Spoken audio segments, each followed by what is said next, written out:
Hi, my name is Stephen Richard Davis. I'm a composer for film, video games, and TV. This is my studio. Kind of started when my dad bought me my first guitar when I was 12 years old. I always sort of felt behind my peers in terms of starting an instrument that late in life. And so from the get-go, I really just spent a lot more time with my instrument and my craft and computers and recording studios and gear, a lot more than anyone else around me that I knew. And so it wasn't like there was this magic moment where I met the right person or got the right piece of gear that excelled me into the position I'm in now. But it was a trajectory of stuff that I worked on slowly over time. I was in a band in high school and college. I thought I wanted to tour the world with my band, and so I went to college and studied recording engineering. I figured if I knew how to record my own records, then I would never owe a record label anything.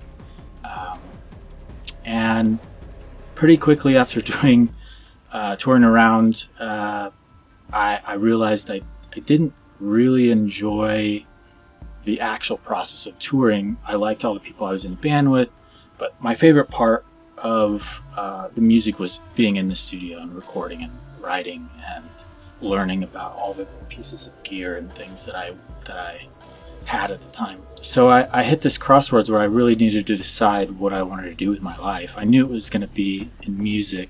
I just didn't know how I was going to make any money doing it. So I was watching this movie Amadeus, which is about Mozart, and after watching it, his music really touched me in a way that I'd never experienced anything like it. After watching that film, I asked myself, what would Mozart do today if he was a composer or a musician? And realized he'd probably end up in film. Maybe he'd do some operas, but most likely he would be in film. And so I, in the middle of college, decided I needed to switch majors and become a composer, and the rest is history. I finished my bachelor's degree and realized that I still didn't quite know much about film composing. I knew about the basics of music theory, but I needed to go back to school. So I went to UCLA to study through their extension program. I got rejected by USC. Thanks, UC. But UCLA had this great program where you could just kind of go to the school, same teachers, same programs, and there was no admissions process. So I got accepted there and went and studied the master's program for film composing. And pretty soon into that, I got hired by Chris Young, and I thought I'd made it. And I got fired about 3 months into the job. And that was difficult because I thought, oh man, I still have a lot to learn. I still have a lot to grow in order to be in this industry. But right after that, I got hired by a composer who worked out of Remote Control, which is Hans Zimmer's studio. And I was right down the hall from Hans and a bunch of other really great award-winning composers. That place was where I really grinded my craft out. There was a lot of wonderful people and assistants and interns that were there that if anybody had a problem or any sort of obstacle they were trying to overcome composing wise, like someone had ran into that issue before. And so it was just a great playground of wonderful composers and musicians to learn from and grow with. So typically on a film, you'll get the picture ahead of time, along with some audio file splits. So you usually get dialogue, sound effects, and a temporary music track. And for me, the temp track is really helpful because it starts the conversation between me and the director or the studio as to what direction or genre or instrumentation we might want to go with. And sometimes temp is really not useful. We throw it all out and do something completely different. But that gives us a basis for how to start a film. Yeah, typically when we're starting a movie, we will start writing some suites just to get a general sense of where the film's direction is going, what instrumentation we might want to use. I've heard it described by the composer Danny Elfman. It's like sitting in front of a well and you drop a coin down and you're waiting to hear for that eureka moment, that where you really have the theme, you really have your idea for whatever piece you're writing. It feels like it's going to take forever to get to it, and as you're listening, you're like, I'm never gonna hear the right notes. And eventually it hits and something sparks, and that's how we, that's where ideas are born. Yeah, I worked on a lot of films, some Marvel stuff. Most recently, the Venom, Craven. I worked on Captain Marvel, Thor. Lots of Marvel stuff. Some action movies like Bad Boys for Life, and Dungeons and Dragons.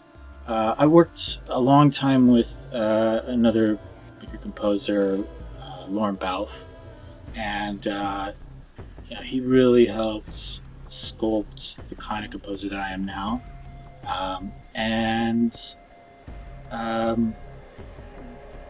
Most recently, I worked on Alien Romulus.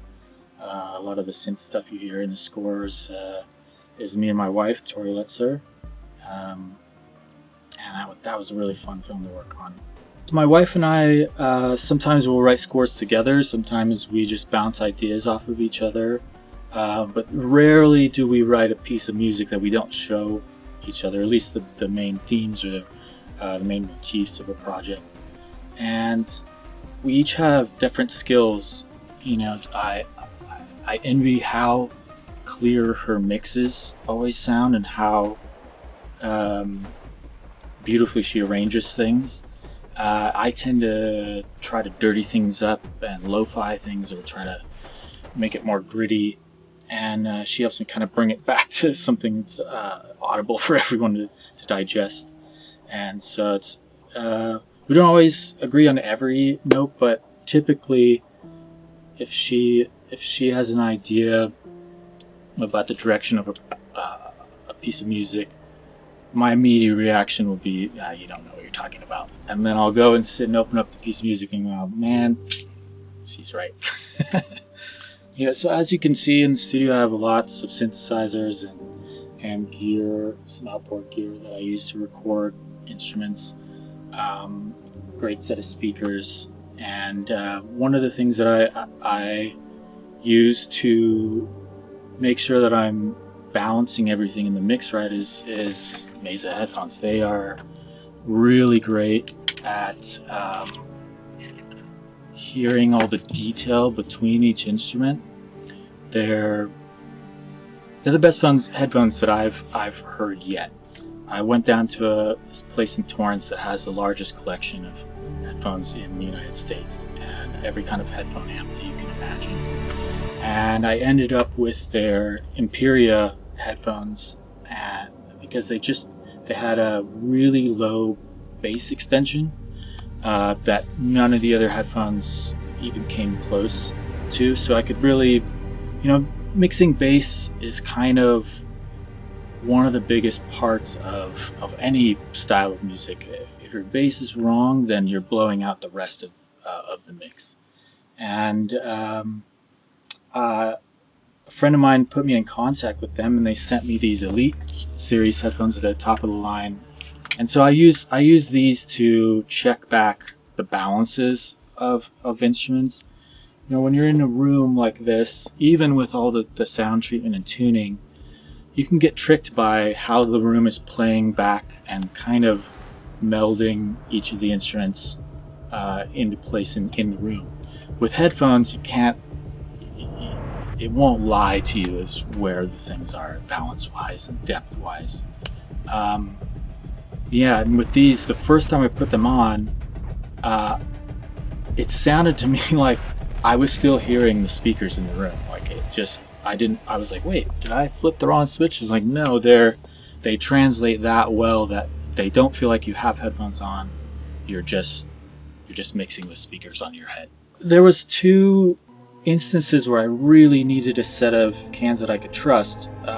One, when I was building this studio with my studio designer, shout out to my brother in arms, Anthony, who helped design this crazy studio. While he was, building this out, I needed to write upstairs. We were working on a big DC action movie, and I needed a set of headphones that I could trust that I could write a Marvel movie or a DC action movie on, and know that it was going to translate to the theater. And so that's why I needed something that had that lower bass extension. And I do a lot of traveling, so I bring a mobile rig, and in those instances I bring both sets of headphones because they really give me a picture of the mix in two different ways, and I can balance things on the road in a hotel room and know that when I bring it back into this room, it's gonna be perfect. So yeah, I ended up purchasing the Imperia headphones first because they have this lower bass extension. They're planar headphones, so the tweeter and speaker are a planar design, which allows the headphones to reproduce the sound at a much higher frequency than traditional, speakered headphones. And the main difference between the Imperia and these Elites that they sent me are that the Imperia feels like you're more in a larger theater. It's a bigger sound stage. It goes lower. It might not be as detailed in the mid-range, but if you want that Atmos sound, the Imperias are great. The Elites that they sent me are different. They're right in your face. You still have a low extension on the bass, but it's clearer somehow. It's maybe not as low, but clearer and punchier.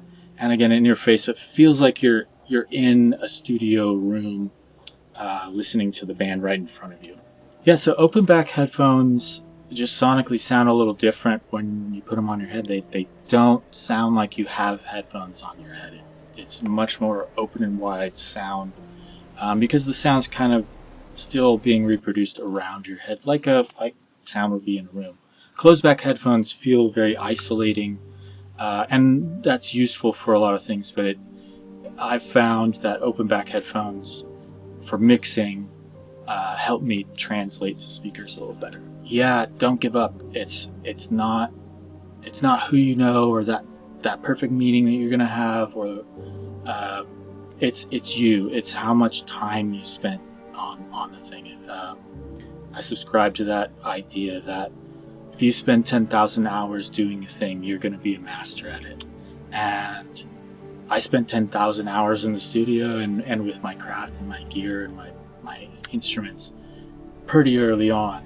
And so when I had the opportunity to meet, great composers like Christian and Lorne Balfe and all the other people I've worked with, it was pretty easy transition because I'd already been sort of doing the thing for myself, and I already kind of developed my own sound. The other thing I think I've tried to do throughout my career is, instead of thinking about writing music that you think the masses are gonna like, write music that affects you. Write the thing you want to hear, and inevitably you're going to touch a lot of people that way because it's true. It's authentic. It comes from a real human. It's not your imagination of what everybody else feels. Yeah, that applies to all the arts. It's like writing a song about heartbreak. If it doesn't attach to something internal, it's really hard to connect to people that way. This is what you get when you order a set of headphones from Meze. They send you this case. It's like a flight case that's super durable. It looks like something from the FBI or CIA. Feel like you're 007 when you're wearing these. And like I said, they just really don't feel like you're wearing a set of headphones. With this band, it takes a lot of the weight off of the actual headphones. These are the elites. They've got this kind of tungsten look to them. These are the planar magnets that reproduce frequencies up to 112 kilohertz. That's right, 112 kilohertz. Your ears can maybe hear up to 20 kilohertz if you're young enough. And some might ask, why do you need a set of headphones that go up that high? In my opinion, it's kind of a feel thing. Maybe it's a psychoacoustic thing, but if it can reproduce frequencies that high, it's also able to accurately reproduce frequencies in the lower range without mud. And that's what I noticed about these right away when I put them on. It doesn't feel like you have headphones on. It feels like you are listening to speakers in the room. In fact, the first time I put them on, my initial reaction was, wait, do we have the right setting on this? Is it still playing out the speakers? Oh no, it's the headphones. So that was a good that was a good experience, because then I realized these are probably the closest I was going to get to how it's going to sound in the room on my bigger setup. So these are the Imperias. They send a couple of different sets of pads that you can change in and out. I went for the leather ones so you could wear them longer, and they're also quite a bit thicker. I believe that's most likely why the Imperias have just a larger sound stage and can get lower with the sub frequencies, because it's physically allowing those frequencies to develop to your ear a little longer. But again, at the cost of a slight bit of clarity in the mids compared to the elites. The elites are they go just as low, and you can kind of adjust how low they go with those pads, but those feel much more clear in the mid-range, great for mixing vocals or band instruments. If you want to hear what it sounds like in a live studio, the elites are really it.